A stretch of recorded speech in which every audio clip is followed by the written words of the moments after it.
We grow when we give. We grow when we give. We grow when we give. Nosotros crecemos cuando damos. We grow when we give. Давайте, и дастся вам. 与えるとき成長する. We grow when we give. Welcome to R.O.G, Return on Generosity. I'm your host, Shannon Cassidy. This podcast celebrates generosity at work, not financial giving valuable time, mutual respect, alternative perspectives, and genuine collaboration. Our special guest today is Liz Christo, a partner at Stage 2 Capital, where she partners with Dan Heck to back early-stage entrepreneurs in their journey to build generational software businesses. Liz spent the last 6 years at OpenView Venture Partners, which is where we met.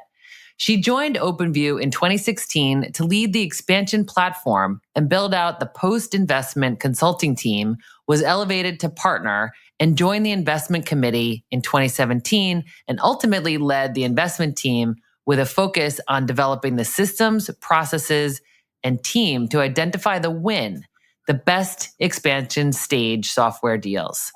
Liz is an avid reader, amateur chef, and spends as much time as she can outside in Vermont with her husband, Drew, and dog, Bear.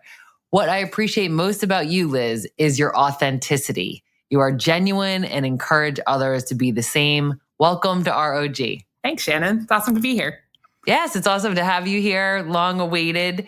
Would love for you to start with a little bit of your background. Yeah, I mean, as you highlighted, my kind of journey has been from an operator to an investor. And I started my early career working for small startups, got acquired into a public company, NetSuite, and spent the better part of a decade there selling ERP to CFOs, which I joke was an education and go-to-market because we worked across every size company, every vertical, every country, but also doesn't get much more boring than selling like back office GL software.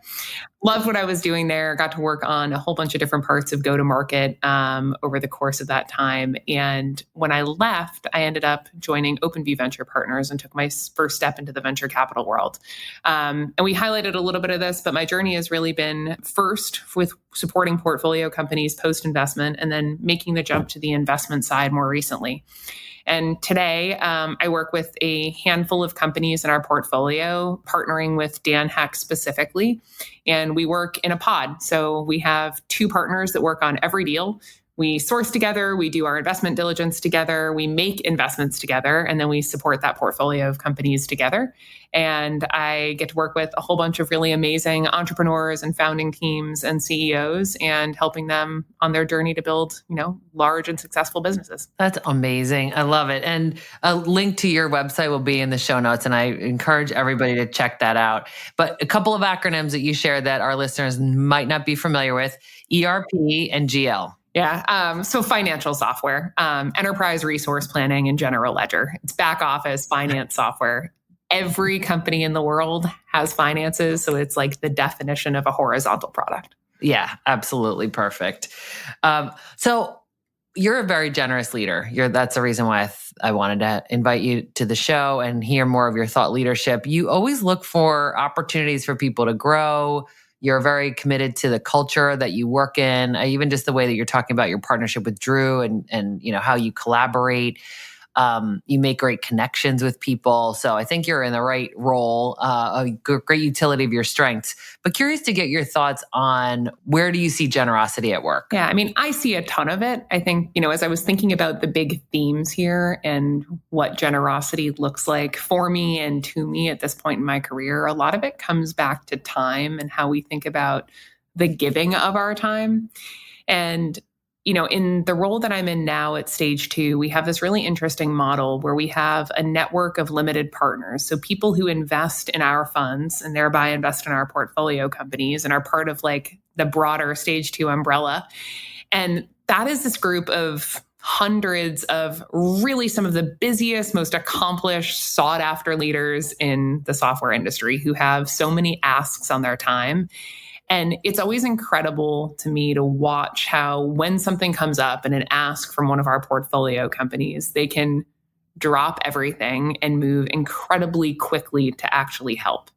And I think that to me, what's so amazing about that is how powerful it is to see the impact of even 30 minutes. So if you can get the right person who has the right experience on the phone or on email at the moment you need it as an early stage founder, and you can actually get access to the answer you need, it can short circuit like potentially like weeks of discovery and learning and making mistakes or just seeing around a corner. And so I think a lot about kind of this time aspect and what is like the fastest way to get somebody the help they need. And sometimes that is a call. Sometimes that's email. Sometimes that's pointing them to a different resource or acknowledging that you aren't the best person to give them that help and making that really clear. But time is kind of what I come back to. It's like an incredibly precious resource. And when we can be generous with it and help people actually, get the time they need, I think that's really important. That is so important. And what I'm hearing you say there too is like how to prioritize. Like there's so many demands on your time and clever ways, some of which are the software that we use. Some of them are the devices that we have or the people that we interact with.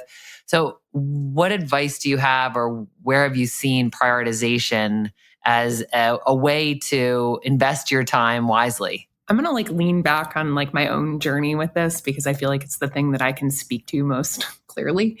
If I think about sort of if I break my career into segments, like my early career was a lot about saying yes. And like any ask on my time was just, yeah, how can I help?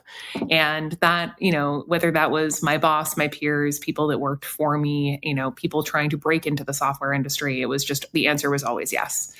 As I got more senior, like the asks outpaced the time I had to give. And so I had to be like much more thoughtful about how I spent that time.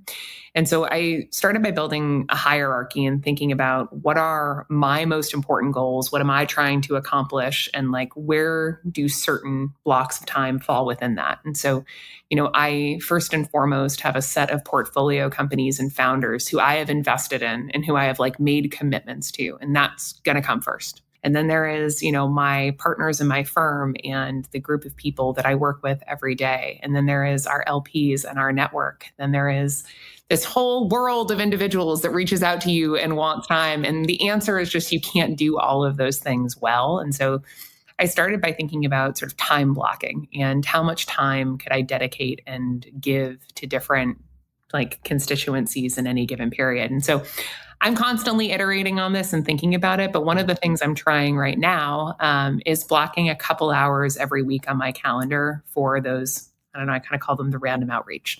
So when a, college student reaches out and is trying to figure out how to get an internship, when a founder that, is not in the place, like in the area that I invest, is looking for advice or feedback on something. And I block time every week and say, like, if you reach out to me, like, I would love to help you with that.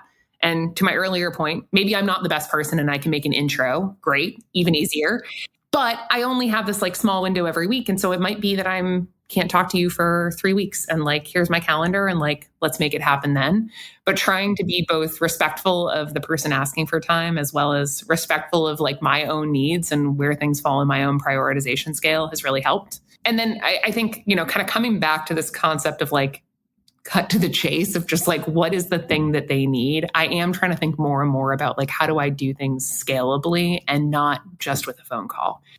We tend to fill any time we have. So if you book a 60-minute meeting, you end up on a 60-minute meeting. If you book a 30-minute meeting, you end up on a 30-minute meeting. And it's just rarely efficient. And so if there are ways to answer something quickly in email or get somebody like a faster answer working asynchronously, we can jump in a Google Doc and give feedback in 5 minutes. And that's probably like a lot more effective for the other person too, rather than waiting for 3 weeks for a phone call. Trying to find ways to be, generous with the output rather than just the time, I think can be really helpful in actually like creating that prioritization mechanism too. That's great. I love that. And that you thought about your own priorities and like, who am I always going to just stop things for? And then how do I fit in the rest? To me, it sounds like that big rocks analogy that Stephen Covey says. One thing we didn't touch on that, and I don't know how you feel about this, but I think one of the things that I think of in the blocks of my career, it was sort of a lot of yes and a lot of no. And the thing that I really feel like I'm focusing on now is like putting myself at the top of that pile and like, hey, like, you do need to like make time for your workouts or cooking dinner or your partner or whatever else it is in your life that you need to be doing. And sometimes I don't know, if I even look back a couple of years, I would often give that time up and block over it and give it to someone else. And more I'm realizing I'm just so much more productive in my own time and can actually like be way more present and helpful to others when I take care of myself first. Absolutely. Thank you for bringing that up, because I think on this podcast, we talk a lot about generosity at work, and very often it comes back to that, where we have to be generous to ourselves too, maybe first, so that we have the resource to give to others. And I think there's something really profound about what you're saying around this timeline, because I think that early in our careers, we're proving ourselves, right? Where we want the experience, we want the exposure, we want the opportunities. We kind of have to get those reps in. And then saying no because we're just overloaded. And you also don't want to commit to something that you can't fully commit to, right? Yeah. If you don't want to that over promise, under deliver, you want to do the opposite of that. Yeah. I feel like I took a lesson from that, from Amy Volas, who is a really good friend and a stage 2 LP too. And we've had a couple of conversations around this of like, first, like figuring out where you find your energy, and like, it's not going to be everything you do every day, but like making sure that you find time for that and you prioritize it. And then also like, I think she just has this incredibly like, whether it's an innate ability or she intentionally does it, she's really good about like checking in on others in a way that just sort of like makes you feel special. And when I was reflecting on this topic of generosity, it's something that I kept coming back to, was like, she does the unexpected, or she goes out of her way and acts a little differently than other people do. And it's something I've really tried to emulate. And I think part of that is like taking care of yourself and then thinking about who are the people close to you that you want to like do that for as well. Sure. It's a little bit outside of the general context of work, but I don't know, it feels like it fits to me. Yeah, I think it absolutely fits, because something that absolutely is essential in any organization is culture. And if part of your culture is that people are cared for and you feel that someone cares about you, I mean, that is like, you can't quantify what value that has for people, like where you belong and somebody's checking in and you have some life event happening and people are celebrating, or you have a life event happen and people are mourning right beside you, you know? I think that's really important. And that whole saying yes to yourself, I mean, that's just a point that I want to highlight, because it is a balancing act. And then one of the things you talked about was the demand of, or the interest that people have in learning from you, the endless inbox. So I wonder if that was the impetus for your blog. Yeah. So a couple of years ago now, actually, I guess I'm trying to think, 1.5 years, I was finding that I was getting like really similar questions from kind of different groups. Started with like a lot of like similar questions in our portfolio. And then I was finding that with our prospect companies or like network of founders around us, a lot of the same things kept coming up. And back to kind of like how to serve like the broadest audience and how to like give that information back. I found myself like taking an email I had written to one CEO and sort of like generalizing it and reframing it and sharing with it others and being like, oh, this thing that I worked on for this company, actually 3 others would find useful, and forwarding it. And that was really the impetus of like, hey, we get a lot of questions. How can we scale that and actually like make this more public and open source it? And so I started a blog called Dear Stage 2, and it is like your classic Dear Abby advice column, which got a lot of laughs. My partner, Andy Vanetta Smith, was actually the impetus of that one.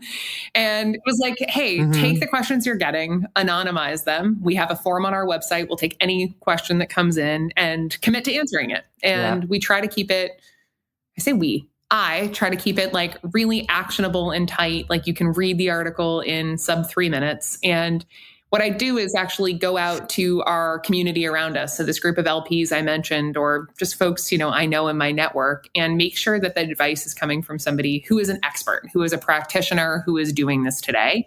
So sometimes that advice is coming from me, and sometimes I'm getting questions that like, this isn't actually like what I do. So back to our earlier point, let me find you the expert that can get you the right answer. And that's what we've been kind of putting out there into the world.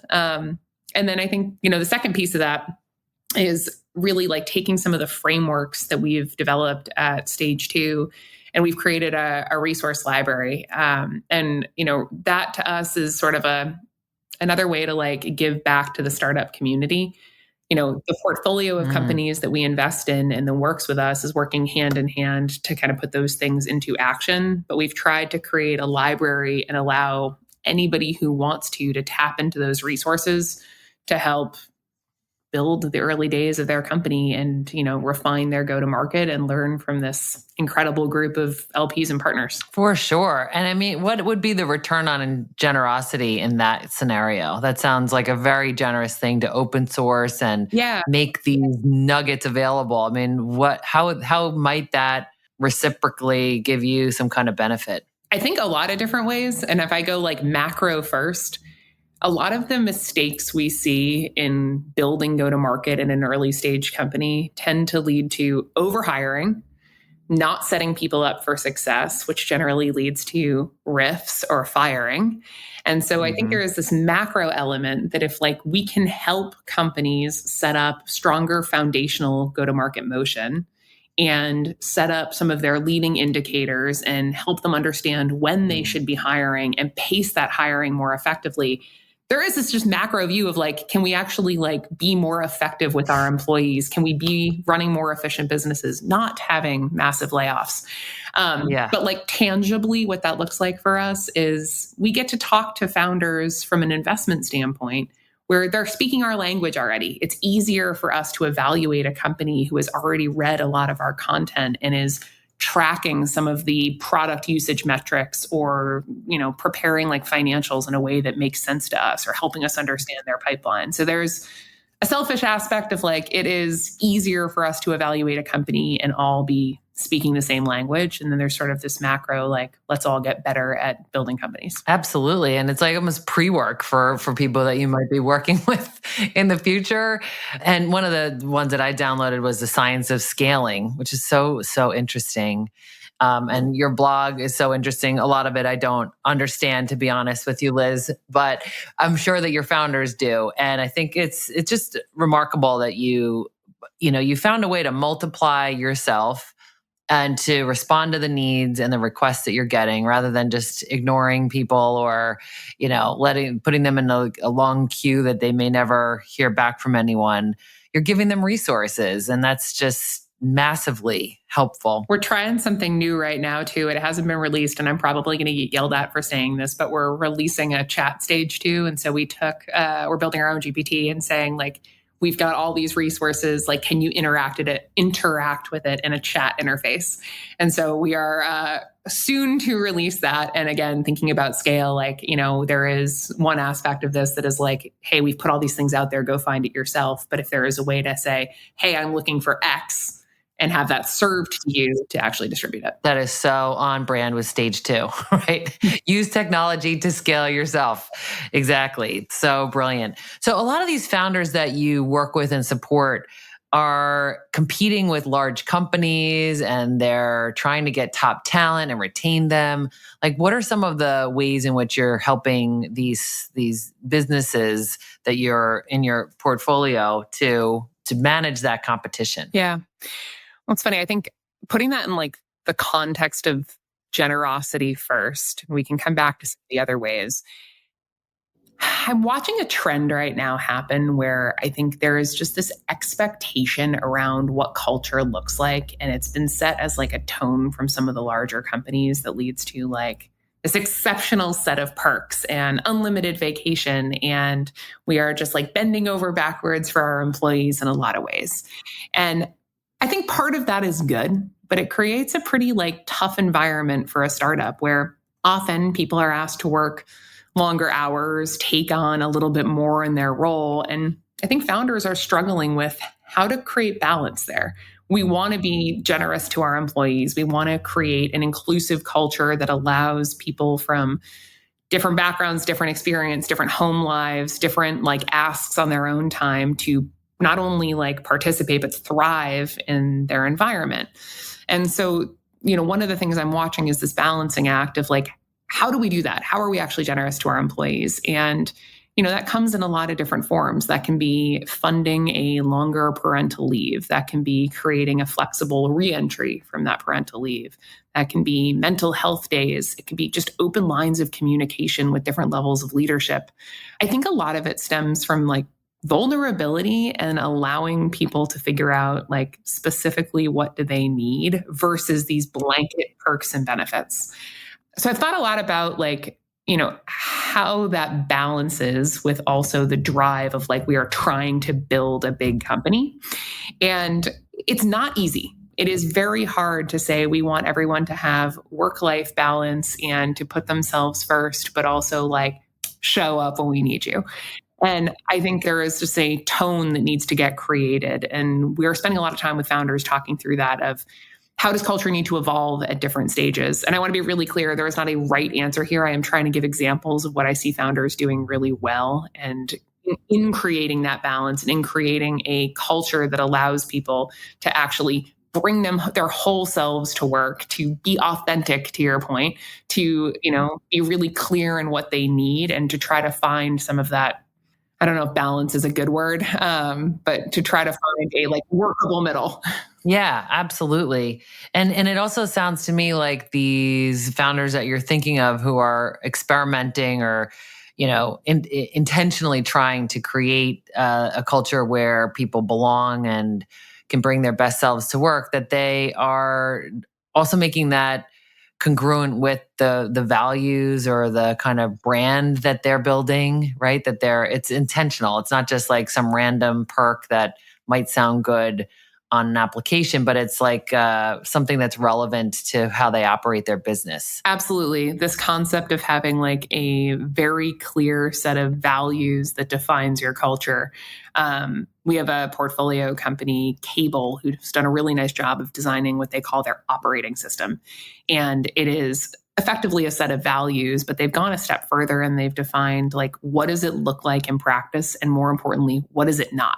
And that to me is like one of the more interesting angles. Like you can be kind, but that doesn't mean like not stating your actual opinion or withholding information or not having hard conversations. And like that, when I read that the first time, it was like a revelation to me. I just thought it was such a really interesting way to be really clear with your employees. Like this is the culture you're joining and how we're going to bring it to life every day. And an incredibly generous CEO who wants to build this amazing long-term culture and is constantly thinking about the trade-offs and how that works. Yeah. Oh my gosh. I love that. Like, here's what it is. Here's what it isn't. So don't misinterpret. Yeah. Very few people think about that. Yeah. Oh no, it's so true. What are some of the ways that stage 2 creates that kind of a culture? And what are some of the values that you all live by? Having known you all these years, Liz, I think you're, like I said, authentic and you live a values-based leadership model. So just curious to hear, what are some of your core values and maybe what are they and what are they not? Oh, I love that. So we'll do it the same way. So I think first, when I think about values, like I think about the culture that I want to work in and like what that really means to me. I think first and foremost, there are like 2 words that come to mind for me. Accountability first. I like to work in an environment where people are very clear on like what they need to accomplish and who they are going to deliver it to and any deadlines, and that people follow through on that. And it feels like very clear that you're going to do that.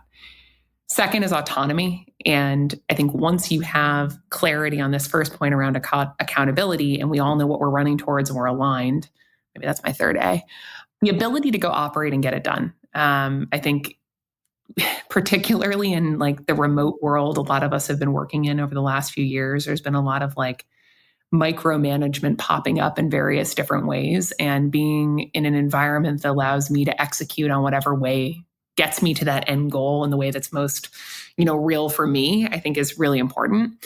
So those, I think, are just a couple of the values that I really care about in like my work relationships, both with my portfolio companies and my partners. I want to be accountable and autonomous. I want them to be too. And I think if we're all working in that model, we're like going to move faster together.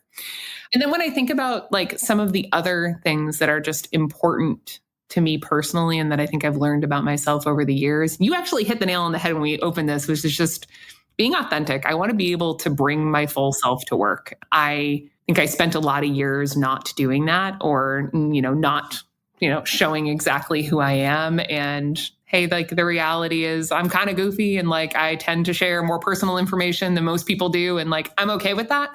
And I also think that allows other people to do the same and be a little bit more vulnerable when you're open with that. We work in like a very hard environment. Very few startups are all like growing up and to the right and easy, and giving founders the space to be honest and have down days and share their existential threats and ideas. Like that is, I think, really important, that we can just be a sounding board. And so by trying to be a little more human, we can do that. And then the last thing that I'll bring up is just responsiveness and follow through. And it sort of falls under this accountability bucket. But my partner, Dan, and I have joked about this a lot. One of the things we really pride ourselves on is making sure everybody hears back from us. And that can be, if we've committed to an action, it can just be our email inbox. But this is his story, and he always says this, but if someone walked up to you on the street and asked you a question, you wouldn't turn around and walk away. So when somebody asks you a question, whether that's on Slack or in an email, you should be responding to them. Now, that's not to say that you are obligated to give them 30 minutes of your time or to answer their question, but a human being is at the other end of that interaction, and they deserve to be treated like a human being. And it's okay to say, no, thank you, not right now. I don't have time for that. I can't prioritize it at this moment. But making sure that people hear back, they deserve a reply, and actually following through on that is really important to me as well. All right. So I think I got a lot of A words in there. I was thinking, I'm accountable, autonomous, authentic, aligned. Yeah, I think so. I'm picturing a Venn diagram in my mind. Aligned. Yes. Yeah. We've got it. We've got a model right here, Liz. All right. So you shared a lot with us, and I just want to attempt to recap and then get any additional thoughts you have. Because, when we get an opportunity to learn from leaders like you, they're not going to have your exact circumstance or career path, but there's so many nuggets that you just gave us that anyone can apply to their own work and lives.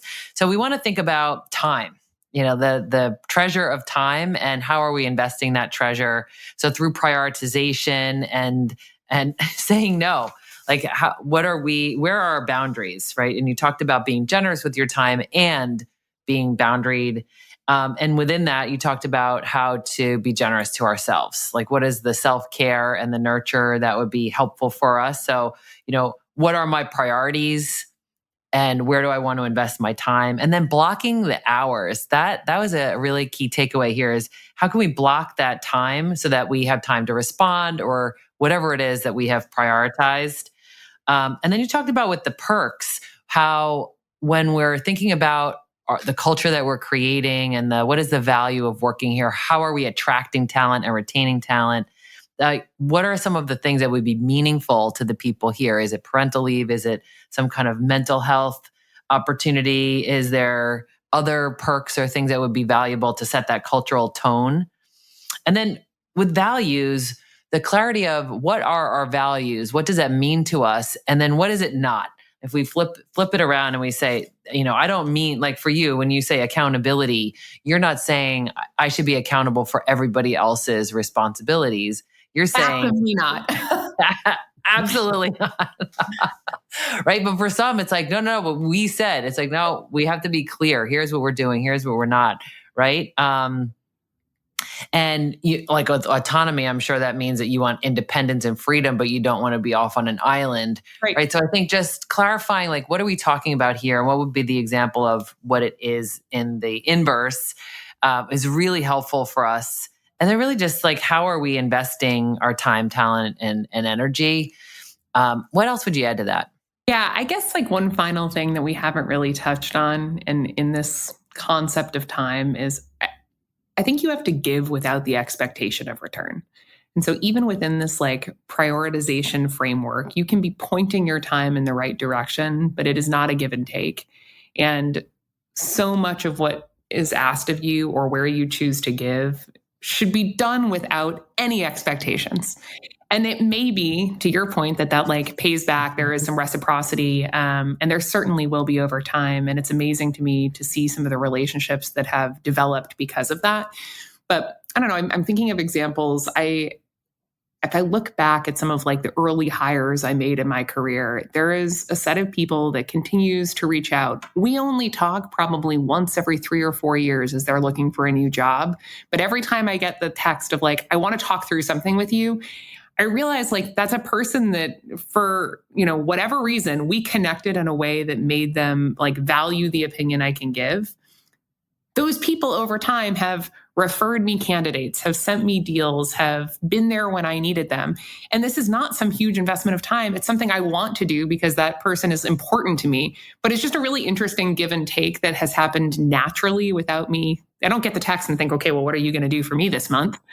I think, hey, like, how can I help you land in a great spot or make a good decision or, optimize for whatever is important to you or shine some new light on what the decision you're making. I don't know, that kind of time I think is just always great to give. But I'm not sitting there doing it with the expectation that they're going to do something for me right away. Absolutely. Oh my gosh. Because I think otherwise we're taking away the goodness that it can offer us. I mean, I do think it's selfish in a way, just because being generous is so fulfilling in ways that are not really tangible. It's just more like we feel like we're adding value and that we're helping someone and we're being of service and we're being able to use the thing, like you've earned the things that you now understand. So then you get to, help someone else on their journey. And that just feels so good. So if we were giving with the intention of just getting something back, I think it feels transactional to you and them. That was exactly the word I was going to say, is like, how do you remove that transaction from it? Because transaction, it can feel good. It can be, it can actually be something that like makes you feel great and self-fulfilling as well. But you have to remove that transactional element. For sure. I mean, I think it's like when we hear an inspirational story or we even see an act of kindness being done for someone else by someone else, like we really didn't have anything to do with that. We just got the reciprocal dividend of that goodness. And so I think of it that way too, is that sometimes like, that's why this podcast is what it is, because, we're seeking to give people that serotonin like boost of like, yes, keep going. Don't, stay in the fight, right? Because the good people are out there and they just need generous leadership to give them an opportunity or a voice or a break, right? Love that. Yeah. So thank you so much for investing your precious time with us and sharing these nuggets. I so appreciate you and just grateful for our friendship. Thank you, Shannon. This is awesome. Thanks for listening to R.O.G. Return on Generosity podcast. Please help us grow by subscribing and reviewing us on your favorite podcast player. And for more information, visit bridgebetween.com. We grow when we give. 우리는 나누면서 성숙합니다. We grow when we give. On rayonne quand on donne. We grow when we give.